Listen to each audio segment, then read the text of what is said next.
Hello everyone, আসসালামু আলাইকুম। সর্দার queen কিচেনে আজকে তোমাদের সাথে খুবই মজার এবং খুবই সুন্দর একটি রেসিপি শেয়ার করতে চলেছি।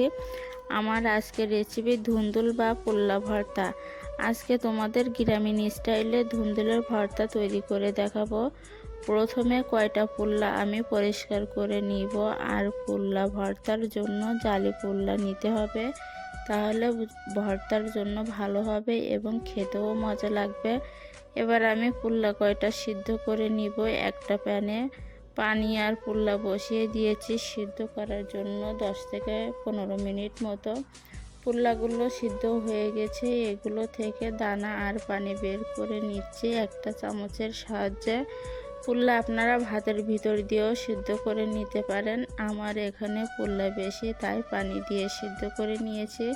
তারপর কাঁচা মরিচ তেল দিয়ে ভেজে নিয়েছি। যে যেমন ঝাল খান তেমন দিতে পারেন। আমি একটু ঝাল বেশি খাই, তাই ঝালের পরিমাণ বেশি দিয়েছি। ঝালগুলো আমার ভাজা হয়ে গেছে। এখানে কাঁচা মরিচ, পেঁয়াজ, লবণ আর সরিষার তেল দিয়ে মিক্স করে নিব।